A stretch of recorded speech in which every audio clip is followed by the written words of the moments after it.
Assalamu alaikum students, this is Hafsa here. Students, today we are going to cover the topic of companies.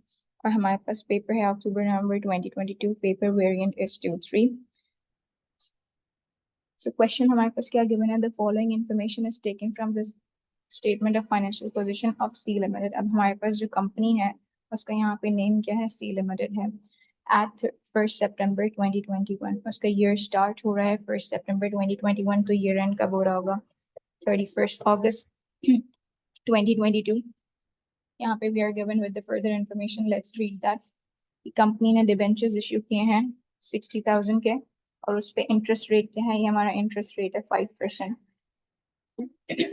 Then equity section के अंदर we are given with ordinary share capital, general reserve, retain earnings पे. ये तीनों आपके यहाँ पर balance brought down आपके given है क्वेश्चन में.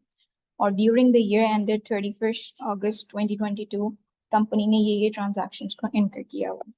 Let's read that.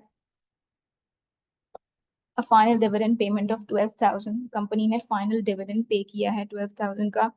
Was made on the year ended 31st August 2021. उसने 31st August 2021 को डिविडेंड पे किया. An interim dividend of 0.02 per share. interim dividend वो होता है जो साल के मिडिल में दिया जाता है. तो 0.02 पर शेयर के ऊपर उन्होंने पे किया है for the year ended 31st August 2022. फिर they have transferred 11,000 to the general reserve. Then at 31st August the company proposed a final dividend. अच्छा, ये वाला जो dividend है अभी उन्होंने सिर्फ ये propose किया है, तो that will not be recorded in your statement of changes in equity. फिर हमारे पास the revenue for the year ended 31st August was 310,000. आपके पास revenue जो है वो 310,000 है, और जो profit है before debenture was 23,000. तो क्वेश्चन में हमारे पास डिबेंचर कितना था? 60,000 के टोटल डिबेंचर हैं और उसके ऊपर 5% उसका इंटरेस्ट है. तो if we apply 5% interest rate on 60,000 that would give us 3,000. It means ये 3,000 का इंटरेस्ट मैंने डिबेंचर होल्डर्स को पे किया होगा. वो भी हम किससे पे करते हैं? प्रॉफिट से पे करते हैं. तो प्रॉफिट अभी हमारे पास 23,000 है. And what if we pay 3,000 to the debenture shareholders? तो रिमेनिंग प्रॉफिट मेरे पास फाइनल प्रॉफिट 20,000 का फॉर द ईयर एंडेड होगा. सो इसको मैं statement of changes in equity में ऐड करूंगी. देन पार्ट ए के अंदर वो हमसे कह रहा है the question is requiring us to make the statement of changes in equity for the year ended 31st August. आपके पास यहाँ पे share capital, general reserve, retain earnings and total column given है. आप अपना क्वेश्चन स्टार्ट कैसे करते हैं? First we are suppose to write the balance brought down. तो हम यहाँ पर balance brought down on September 1 record कर लेंगे. ये आपको क्वेश्चन में यहाँ पर गिवन थे. These three are your balance brought down. तो ऑर्डिनरी शेयर कैपिटल का बैलेंस कितना है? 240,000, जनरल रिजर्व का 36,000 एंड रिटेन अर्निंग्स का 22,000. So simply placed it here.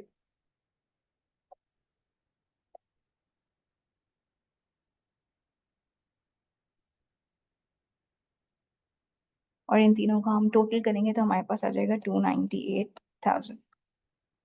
ठीक है. देन आपके पास ऐड होता है profit for the year. Profit for the year को हमने थोड़ा सा ऑल्टर किया था, तो अब आपके पास प्रॉफिट फॉर द ईयर आ गया था 20,000. प्रॉफिट फॉर द ईयर आपकी रिटेन अर्निंग्स के अंदर जाकर ऐड हो जाता है. So I will simply add it to the retain earnings. Then हमने क्या किया था? हमने डिविडेंड पे किया था 12,000 का. तो इसको हम रिटेन अर्निंग में से माइनस करते हैं, क्योंकि डिविडेंड भी हम रिटेन अर्निंग में से ही पे कर रहे होते हैं. आई थिंक लाइंस का थोड़ा सा इशू होगा.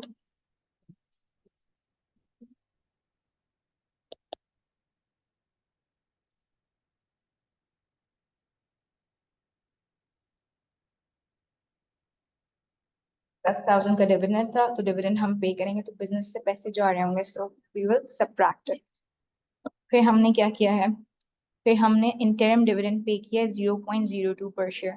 अब यहाँ पे यूजुअली स्टूडेंट्स मिस्टेक क्या करते हैं कि वो इस अमाउंट को लेते हैं एंड वो सिंपली इसके ऊपर 0.02 अप्लाई कर देते हैं. दिस इज रॉन्ग, क्योंकि यहाँ पे अगर आप एक छोटी सी चीज नोटिस करें तो पर शेयर की वैल्यू क्या दी हुई है?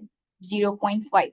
और ये नहीं कह रहा कि 0.02 dividends he is paying on the balance of ordinary share capital, but वो पर शेयर के ऊपर पे कर रहा है. तो पहले आपको टोटल नंबर ऑफ शेयर्स निकालने पड़ेंगे.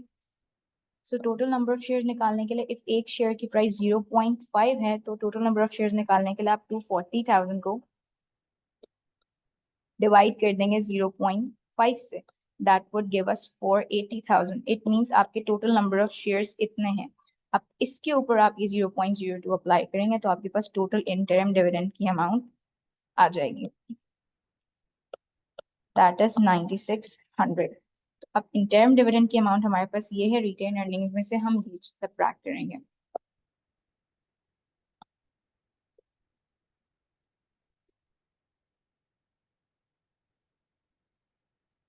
देन हमारे पास यहाँ पर एक लास्ट एडजस्टमेंट है जो कि transfer to the general reserve है। वो कितनी अमाउंट हमने ट्रांसफर की हुई है, यहाँ पर मैंने इसको ऑलरेडी हाईलाइट किया हुआ है, वो 11,000 है।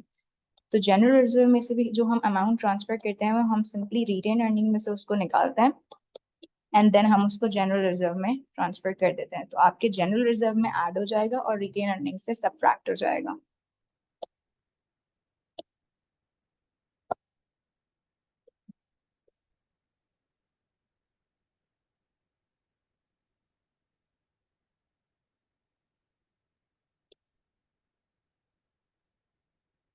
सॉरी, ये दूसरी स्क्रीन ओपन हो गई है।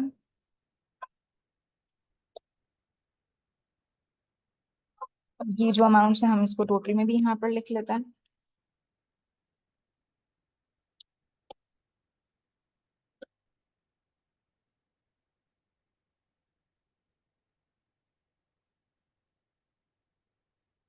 अच्छा, ये 11,000 यहाँ से माइनस हो रहा है, यहाँ पर ऐड हो रहा है, तो इसका नेट इफेक्ट टोटल पे 0 आएगा। एंड देन आप इनके बैलेंस कैरी डाउन यहाँ पर लिख लेंगे। तो इसका बैलेंस आ रहा है 240,000 क्योंकि हमने ड्यूरिंग द ईयर कोई न्यू शेयर्स इशू नहीं किए हुए हैं, तो shares come just at the start of the balance था वही ईयर एंड पे है। जनरल रिजर्व में हमने फर्दर 11,000 ट्रांसफर किए तो 36 प्लस 11 हमारे पास 47,000 हो जाएगा। रिटेन अर्निंग की कैलकुलेशंस करेंगे तो हमारे पास 9400 आएगा। अच्छा, अब क्या है कि अगर आप ये तीनों चीजों को ऐड करेंगे तो that would also give us the same total. अगर आप इन सबको ऐड या लेस करेंगे तो भी आपके पास सेम टोटल आना चाहिए। इट मींस आपकी statement of changes in equity balance होगी, आपने करेक्ट बनाई है। स्टूडेंट्स, ये एक छोटा सा क्वेश्चन था, इसमें सिर्फ statement of changes in equity बनानी थी। कंपनी से रिलेटेड एक छोटा सा क्वेश्चन था। See you soon in the next video. Till then take care everyone, अल्लाह हाफिज।